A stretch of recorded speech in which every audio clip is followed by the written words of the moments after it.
Oke, untuk materi selanjutnya yaitu bentuk muka bumi akibat tenaga endogen. Yang perlu kita tahu dulu apa sih tenaga endogen itu. Jadi, bumi kita itu adalah planet yang menyimpan energi di dalamnya. Nah, di sini ini disebutnya tenaga endogen. Endo itu kan dalam biologi di dalam ya, sedangkan exo itu kan luar.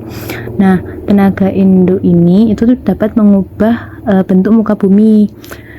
Nah, dari sini panas bumi dan juga inti bumi itu kan perlu dikeluarkan, makanya itu bisa melalui proses geologi berupa tektonisme, vulkanisme, dan juga seisme.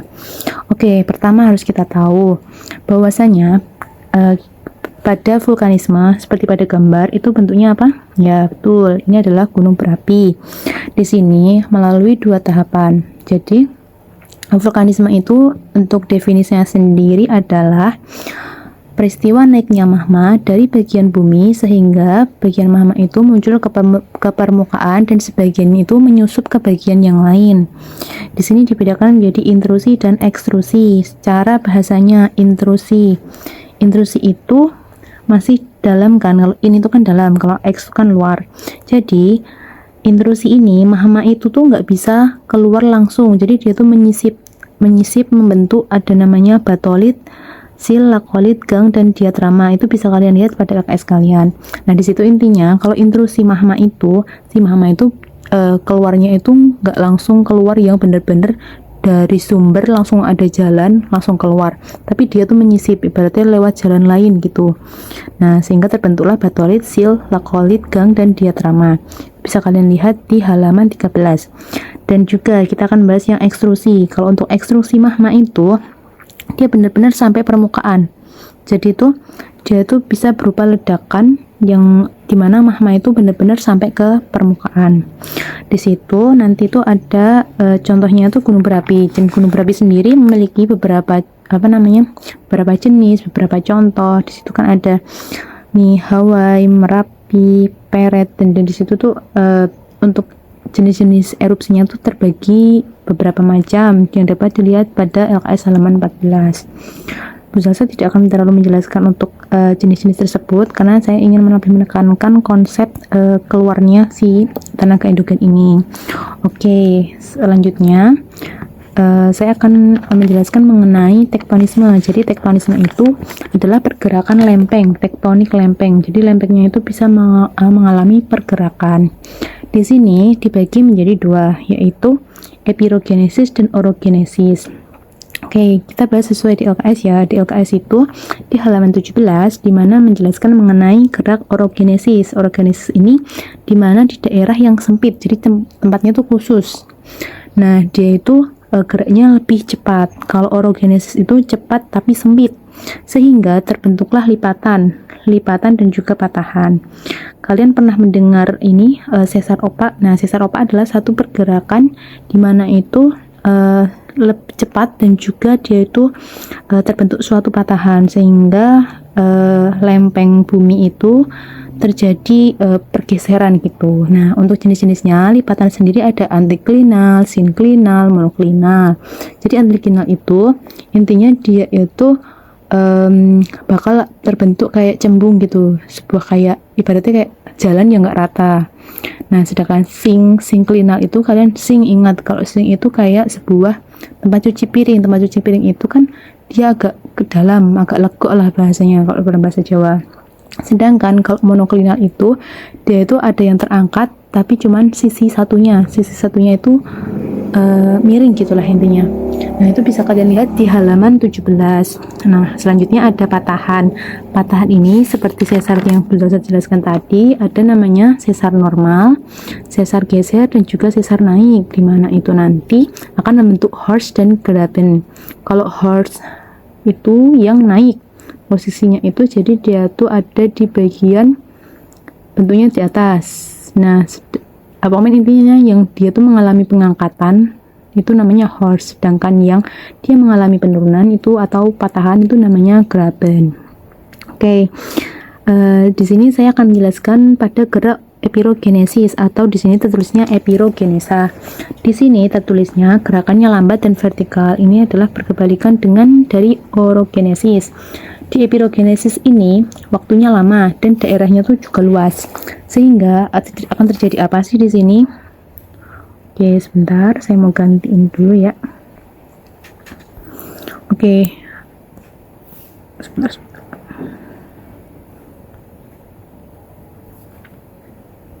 Oke, di bagian epirogenesis ini ada yang positif dan juga negatif. Kita teks aja deh biar gampang. Teks positif dan negatif. Oke, kita akan belajar yang bagian yang positif. Jadi gini, dalam gerakan tektonisme yang positif, epirogenesis yang positif, itu nanti positif. Jadi gini, kalian pernah lihat nggak sih kayak ada berita yang menjelaskan bahwasanya permukaan air laut naik, sedangkan daratan itu turun. Nah, itu salah satu contoh gerak epirogenesis. Terus begini, kalau ada berita juga itu kayak Jakarta Utara mengalami penurunan daratan itu selama beberapa tahun terakhir mengalami 2 cm. Dan itu kan pergerakannya ukurannya tahunan ya, jadi kan itu waktu yang lama, tapi itu melingkupi Jakarta, yaitu yang lebih luas gitulah intinya, dibandingkan dengan sesar tadi. Kalau sesar tadi kan hanya di daerah gunung saja semuanya kayak gitu, sedangkan kalau yang di Jakarta itu dia hampir keseluruhan dari Pulau Jawa itu mengalami penurunan karena adanya gerakan epirogenesis ini. Oke, untuk yang positif, jadi gerakan epirogenesis positif itu adalah permukaan lautnya tuh seolah-olah naik. Jadi bukan seolah-olah sih, emang nyatanya tuh naik gitu loh. Permukaan laut naik sehingga daratan itu turun. Nah, sedangkan yang negatif itu permukaan laut turun, daratannya naik. Jadi gini, kita konsepnya kalau epirogenesis itu dia itu berkaitan dengan laut dan juga daratan. Nah, kalau positif, jadi itu positif ini bagi laut. Jadi kalau positif bagi laut itu kan jadinya permukaan lautnya yang naik, sedangkan daratannya yang turun. Kalau epirogenesis negatif itu berarti permukaan air lautnya yang turun dan daratannya yang naik, seperti itu. Ini bisa kalian lihat di LKS halaman 18, di situ juga ada ilustrasi gambarnya. Oke, selanjutnya mengenai seisme. Jadi kalau yang vulkanisme tadi berkaitan dengan gunung berapi, kalau tektonisme berkaitan dengan lempeng, kalau seisme itu berkaitan dengan gempa bumi atau peristiwa kegempaan. Nah, gempa bumi adalah getaran yang berasal dari dalam bumi yang merambat ke permukaan bumi yang diakibatkan tenaga endogen tadi. Nah, sehingga itu akan mempengaruhi lempengan-lempengan yang bergerak, sehingga kalau gesekannya itu mengakibatkan gaya-gaya tektonik sehingga dia akan menciptakan gempa bumi. Di LKS kalian bisa lihat bahwasannya gempa bumi itu juga bisa terjadi karena ledakan. Bisa terjadi karena gempa bumi itu dapat terjadi karena patahan lempeng maupun vulkanisme. Nah, di situ kalau yang tektonik itu dia sifatnya akibat lempeng. Jadi nanti gempa itu bisa diakibatkan oleh gerakan tektonisme yang sudah kita bahas tadi. Kalau yang vulkanik, gempa seisme yang berkaitan vulkanik itu akibat gunung berapi. Jadi sebenarnya kalau gunung berapi mau meletus itu mesti ada gempa. Ya, walaupun gempa itu terasa atau tidak terasa itu tergantung skala Richternya. Dan juga ada runtuhan mungkin bisa longsor, runtuhan batu ataupun meteor. Oke, jadi bisa kita simpulkan bahwasannya tenaga endogen itu memang harus dikeluarkan, karena itu ibaratnya dia itu adalah energi yang tersimpan di dalam bumi kita, sehingga itu tuh bisa dilakukan dengan tiga cara, yaitu ada proses tektonisme, vulkanisme, dan juga seisme.